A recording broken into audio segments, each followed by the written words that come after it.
The Little Good Mouse. Once upon a time there lived a king and queen who loved each other so much that they were never happy unless they were together. Day after day they went out hunting or fishing. Night after night they went to balls or to the opera. They sang and danced and ate sugar plums and were the gayest of the gay, and all their subjects followed their example, so that the kingdom was called the Joyous Land. Now in the next kingdom everything was as different as it could possibly be. The king was sulky and savage and never enjoyed himself at all. He looked so ugly and cross that all his subjects feared him, and he hated the very sight of a cheerful face. So, if he ever caught anyone smiling, he had his head cut off that very minute. This kingdom was very appropriately called the Land of Tears. Now, when this wicked king heard of the happiness of the jolly king, he was so jealous that he collected a great army and set out to fight him, and the news of his approach was soon brought to the king and queen. The queen, when she heard of it, was frightened out of her wits, and began to cry bitterly. "Sire," she said, "let us collect all our riches and run away as far as ever we can to the other side of the world." But the king answered, "Fie, madam, I am far too brave for that. It is better to die than to be a coward." Then he assembled all his armed men, and after bidding the queen a tender farewell, he mounted his splendid horse and rode away. When he was lost to sight, the queen could do nothing but weep and wring her hands and cry, "Alas, if the king is killed, what will become of me and of my little daughter?" And she was so sorrowful that she could neither eat nor sleep. The king sent her a letter every day, but at last one morning, as she looked out of the palace window, she saw a messenger approaching in hot haste. "What news, courier? What news?" cried the queen, and he answered, "The battle is lost and the king is dead, and in another moment the enemy will be here." The poor queen fell back insensible, and all her ladies carried her to bed, and stood round her weeping and wailing. Then began a tremendous noise and confusion, and they knew that the enemy had arrived, and very soon they heard the king himself stamping about the palace, seeking the queen. Then her ladies put the little princess into her arms, and covered her up, head and all, in the bedclothes, and ran for their lives, and the poor queen lay there, shaking and hoping she would not be found. But very soon the wicked king clattered into the room, and in a fury because the queen would not answer when he called to her, he tore back her silken coverings and tweaked off her lace cap, and when all her lovely hair came tumbling down over her shoulders, he wound it 3 times round his hand and threw her over his shoulder, where he carried her like a sack of flour. The poor queen held her little daughter safe in her arms, and shrieked for mercy, but the wicked king only mocked her, and begged her to go on shrieking as it amused him, and so mounted his great black horse, and rode back to his own country. When he got there, he declared that he would have the queen and the little princess hanged on the nearest tree, but his courtiers said that seemed a pity, for when the baby grew up she would be a very nice wife for the king's only son. The king was rather pleased with this idea, and shut the queen up in the highest room of a tall tower, which was very tiny, and miserably furnished with a table and a very hard bed upon the floor. Then he sent for a fairy who lived near his kingdom, and after receiving her with more politeness than he generally showed, and entertaining her at a sumptuous feast, he took her up to see the queen. The fairy was so touched by the sight of her misery that when she kissed her hand she whispered, "Courage, madam, I think I see a way to help you." The queen, a little comforted by these words, received her graciously, and begged her to take pity upon the poor little princess, who had met with such a sudden reverse of fortune. But the king got very cross when he saw them whispering together, and cried harshly, "Make an end of these fine speeches, madam. I brought you here to tell me if the child will grow up pretty and fortunate." Then the fairy answered that the princess would be as pretty and clever and well brought up as it was possible to be, and the old king growled to the queen that it was lucky for her that it was so, as they would certainly have been hanged if it were otherwise. Then he stamped off, taking the fairy with him, and leaving the poor queen in tears. "How can I wish my little daughter to grow up pretty if she is to be married to that horrid little dwarf, the king's son?" she said to herself, "and yet if she is ugly, we shall both be killed. If I could only hide her away somewhere, so that the cruel king could never find her." As the days went on, the queen and the little princess grew thinner and thinner, for their hard-hearted jailer gave them every day only 3 boiled peas and a tiny morsel of black bread, so they were always terribly hungry. At last one evening, as the queen sat at her spinning wheel, for the king was so avaricious that she was made to work day and night, she saw a tiny pretty little mouse creep out of a hole, and said to it, "Alas, little creature, what are you coming to look for here? I only have 3 peas for my day's provision, so unless you wish to fast, you must go elsewhere." But the mouse ran hither and thither, and danced and capered so prettily, that at last the queen gave it her last pea, which she was keeping for her supper, saying, "Here, little one, eat it up. I have nothing better to offer you, but I give this willingly in return for the amusement I have had from you." She had hardly spoken when she saw upon the table a delicious little roast partridge and 2 dishes of preserved fruit. "Truly," said she, "a kind action never goes unrewarded," and she and the little princess ate their supper with great satisfaction, and then the queen gave what was left to the little mouse, who danced better than ever afterwards. The next morning came the jailer with the queen's allowance of 3 peas, which he brought in upon a large dish to make them look smaller. But as soon as he set it down, the little mouse came and ate up all 3, so that when the queen wanted her dinner there was nothing left for her. Then she was quite provoked, and said, "What a bad little beast that mouse must be! If it goes on like this I shall be starved." But when she glanced at the dish again it was covered with all sorts of nice things to eat. And the queen made a very good dinner, and was gayer than usual over it. But afterwards, as she sat at her spinning wheel, she began to consider what would happen if the little princess did not grow up pretty enough to please the king. And she said to herself, "Oh, if I could only think of some way of escaping." As she spoke, she saw the little mouse playing in a corner with some long straws. The queen took them and began to plait them, saying, "If only I had straws enough, I would make a basket with them, and let my baby down in it from the window to any kind passer-by who would take care of her."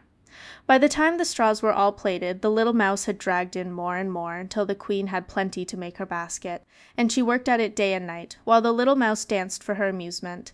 And at dinner and supper time the queen gave it the 3 peas and the bit of black bread, and always found something good in the dish in their place. She really could not imagine where all the nice things came from. At last one day when the basket was finished, the queen was looking out of the window to see how long a cord she must make to lower it to the bottom of the tower, when she noticed a little old woman who was leaning upon her stick and looking up at her presently. She said, "I know your trouble, madam. If you like, I will help you." "Oh, my dear friend," said the queen, "if you really wish to be of use to me, you will come at the time that I will appoint, and I will let down my poor little baby in a basket, if you will take her and bring her up for me. When I am rich, I will reward you splendidly." "I don't care about the reward," said the old woman, "but there is one thing I should like. You must know that I am very particular about what I eat, and if there is one thing that I fancy above all others, it is a plump, tender little mouse. If there is such a thing in your garret, just throw it down to me, and in return I will promise that your little daughter shall be well taken care of." The queen, when she heard this, began to cry, but made no answer, and the old woman, after waiting a few minutes, asked her what was the matter. "Why," said the queen, "there is only 1 mouse in this garret, and that is such a dear, pretty little thing that I cannot bear to think of its being killed." "What!" cried the old woman, in a rage. "Do you care more for a miserable mouse than for your own baby? Good-bye, madam, I leave you to enjoy its company, and for my own part I thank my stars that I can get plenty of mice without troubling you to give them to me." And she hobbled off grumbling and growling. As to the queen, she was so disappointed that, in spite of finding a better dinner than usual, and seeing the little mouse dancing in its merriest mood, she could do nothing but cry. That night, when her baby was fast asleep, she packed it into the basket, and wrote on a slip of paper, "This unhappy little girl is called Delicia." This she pinned to its robe, and then very sadly she was shutting the basket, when in sprang the little mouse and sat on the baby's pillow. "Ah, little one," said the queen, "it cost me dear to save your life. How shall I know now whether my Delicia is being taken care of or no?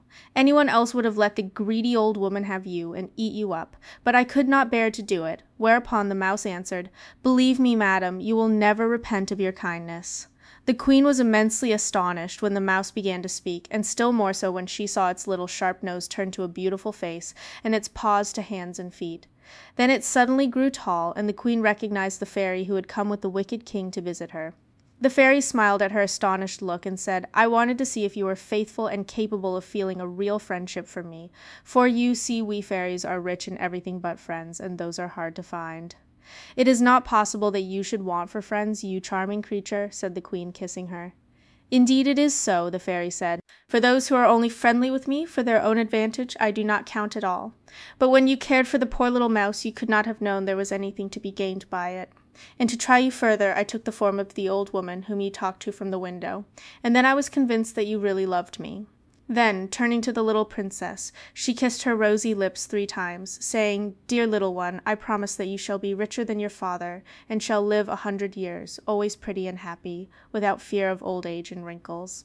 The queen, quite delighted, thanked the fairy gratefully, and begged her to take charge of the little Delicia, and bring her up as her own daughter. This she agreed to do, and then they shut the basket and lowered it carefully, baby and all, to the ground at the foot of the tower. The fairy then changed herself back into the form of a mouse, and this delayed her a few seconds, after which she ran nimbly down the straw rope, but only to find when she got to the bottom that the baby had disappeared. In the greatest terror she ran up again to the queen, crying, "All is lost. My enemy Cancaline has stolen the princess away. You must know that she is a cruel fairy who hates me, and as she is older than I am and has more power, I can do nothing against her. I know no way of rescuing Delicia from her clutches." When the queen heard this terrible news she was heartbroken, and begged the fairy to do all she could to get the poor little princess back again. At this moment in came the gaoler, and when he missed the little princess he at once told the king, who came in a great fury, asking what the queen had done with her. She answered that a fairy, whose name she did not know, had come and carried her off by force. Upon this the king stamped upon the ground and cried in a terrible voice, "You shall be hung. I always told you you should." And without another word he dragged the unlucky queen out into the nearest wood, and climbed up into a tree to look for a branch to which he could hang her. But when he was quite high up, the fairy, who had made herself invisible and followed them, gave him a sudden push, which made him lose his footing and fall to the ground with a crash and break 4 of his teeth, and while he was trying to mend them, the fairy carried the queen off in her flying chariot to a beautiful castle, where she was so kind to her that but for the loss of Delicia the queen would have been perfectly happy. But though the good little mouse did her very utmost, they could not find out where Cancaline had hidden the little princess. Thus 15 years went by, and the queen had somewhat recovered from her grief, when the news reached her that the son of the wicked king wished to marry the little maiden who kept the turkeys, and that she had refused him. The wedding dresses had been made, nevertheless, and the festivities were to be so splendid that all the people for leagues round were flocking in to be present at them.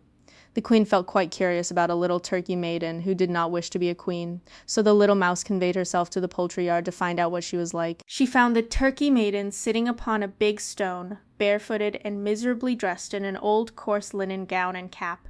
The ground at her feet was all strewn with robes of gold and silver, ribbons and laces, diamonds and pearls, over which the turkeys were stalking to and fro, while the king's ugly, disagreeable son stood opposite her, declaring angrily that if she would not marry him she should be killed.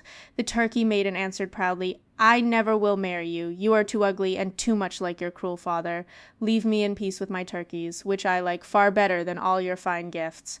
The little mouse watched her with the greatest admiration, for she was as beautiful as the spring, and as soon as the wicked prince was gone, she took the form of an old peasant woman and said to her, "Good day, my pretty one, you have a fine flock of turkeys there." The young turkey maiden turned her gentle eyes upon the old woman, and answered, "Yet they wish me to leave them to become a miserable queen. What is your advice upon the matter?" "My child," said the fairy, "a crown is a very pretty thing, but you know neither the price nor the weight of it." "I know so well that I have refused to wear one," said the little maiden, "though I don't know who was my father or who was my mother, and I have not a friend in the world." "You have goodness and beauty, which are of more value than 10 kingdoms," said the wise fairy. "But tell me, child, how came you here, and how is it you have neither father nor mother nor friend?" "A fairy called Cancaline is the cause of my being here," answered she, "for while I lived with her I got nothing but blows and harsh words, until at last I could bear it no longer, and ran away from her without knowing where I was going. And as I came through a wood the wicked prince met me, and offered to give me charge of the poultry yard. I accepted gladly, not knowing that I should have to see him day by day, and now he wants to marry me, but that I will never consent to." Upon hearing this the fairy became convinced that the little turkey maiden was none other than the Princess Delicia. "What is your name, my little one?" said she. "I am called Delicia, if it please you," she answered. Then the fairy threw her arms round the princess's neck and nearly smothered her with kisses, saying, "Ah, Delicia, I am a very old friend of yours, and I am truly glad to find you at last. But you might look nicer than you do in that old gown, which is only fit for a kitchen maid. Take this pretty dress, and let us see the difference it will make." So Delicia took off the ugly cap, and shook out all her fair shining hair, and bathed her hands and face in clear water from the nearest spring, till her cheeks were like roses. And when she was adorned with the diamonds and the splendid robe the fairy had given her, she looked the most beautiful princess in the world, and the fairy with great delight cried, "Now you look as you ought to look, Delicia. What do you think about it yourself?" And Delicia answered, "I feel as if I were the daughter of some great king." "And would you be glad if you were?" said the fairy. "Indeed I should," answered she. "Ah, well," said the fairy, "tomorrow I may have some pleasant news for you." So she hurried back to her castle, where the queen sat busy with her embroidery, and cried, "Well, madam, will you wager your thimble and your golden needle that I am bringing you the best news you could possibly hear?" "Alas," sighed the queen, "since the death of the jolly king and the loss of my Delicia, all the news in the world is not worth a pin to me." "There, there, don't be melancholy," said the fairy. "I assure you the princess is quite well, and I have never seen her equal for beauty. She might be a queen tomorrow if she chose." And then she told all that had happened. And the queen first rejoiced over the thought of Delicia's beauty, and then wept at the idea of her being a Turkey maiden. "I will not hear of her being made to marry the wicked king's son," she said. "Let us go at once and bring her here." In the meantime, the wicked prince, who was very angry with Delicia, had sat himself down under a tree, and cried and howled with rage and spite until the king heard him, and cried out from the window, "What is the matter with you, that you are making all this disturbance?" The prince replied, "It is all because our Turkey maiden will not love me." "Won't love you, eh?" said the king. "We'll very soon see about that." So he called his guards and told them to go and fetch Delicia.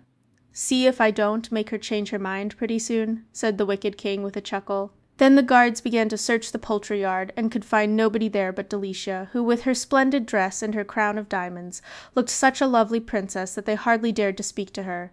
But she said to them very politely, "Pray tell me what you're looking for here." "Madam," they answered, "we are sent for an insignificant little person called Delicia." "Alas," said she, "that is my name. What can you want with me?" So the guards tied her hands and feet with thick ropes, for fear she might run away, and brought her to the king, who was waiting with his son. When he saw her, he was very much astonished at her beauty, which would have made anyone less hard-hearted sorry for her. But the wicked king only laughed and mocked at her, and cried, "Well, little fright, little toad, why don't you love my son, who is far too handsome and too good for you? Make haste and begin to love him this instant, or you shall be tarred and feathered." Then the poor little princess, shaking with terror, went down on her knees, crying, "Oh, don't tar and feather me, please, it would be so uncomfortable. Let me have 2 or 3 days to make up my mind, and then you shall do as you like with me." The wicked prince would have liked very much to see her tarred and feathered, but the king ordered that she should be shut up in a dark dungeon. It was just at this moment that the queen and the fairy arrived in the flying chariot, and the queen was dreadfully distressed at the turn affairs had taken, and said miserably that she was destined to be unfortunate all her days. But the fairy bade her take courage. "I'll pay them out yet," said she, nodding her head with an air of great determination.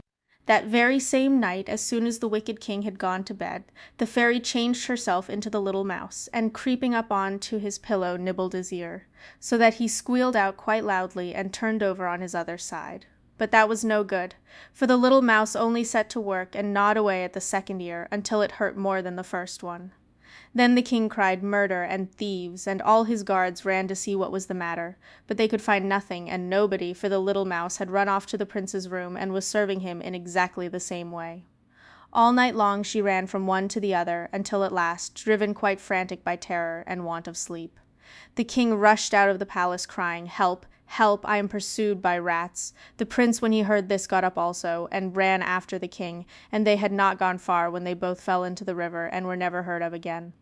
Then the good fairy ran to tell the queen, and they went together to the black dungeon where Delicia was imprisoned. The fairy touched each door with her wand, and it sprang open instantly, but they had to go through 40 before they came to the princess, who was sitting on the floor looking very dejected. But when the queen rushed in and kissed her 20 times in a minute, and laughed and cried, and told Delicia all her history, the princess was wild with delight. Then the fairy showed her all the wonderful dresses and jewels she had brought for her, and said, "Don't let us waste time, we must go and harangue the people." So she walked first, looking very serious and dignified, and wearing a dress the train of which was at least 10 ells long. Behind her came the queen, wearing a blue velvet robe embroidered with gold, and a diamond crown that was brighter than the sun itself. Last of all walked Delicia, who was so beautiful that it was nothing short of marvelous. They proceeded through the streets, returning the salutations of all they met, great or small, and all the people turned and followed them, wondering who these noble ladies could be. When the audience hall was quite full, the fairy said to the subjects of the wicked king that if they would accept Delicia, who was the daughter of the jolly king, as their queen, she would undertake to find a suitable husband for her, and would promise that during their reign there should be nothing but rejoicing and merrymaking, and all dismal things should be entirely banished. Upon this the people cried with one accord, "We will, we have been gloomy and miserable too long already," and they all took hands and danced round the queen and Delicia and the good fairy, singing, Yes, yes, we will, we will. Then there were feasts and fireworks in every street in the town, and early the next morning the fairy, who had been all over the world in the night, brought back with her, in her flying chariot, the most handsome and good-tempered prince she could find anywhere. He was so charming that Delicia loved him from the moment their eyes met, and as for him, of course, he could not help thinking himself the luckiest prince in the world. The queen felt that she had really come to the end of her misfortunes at last, and they all lived happily ever after.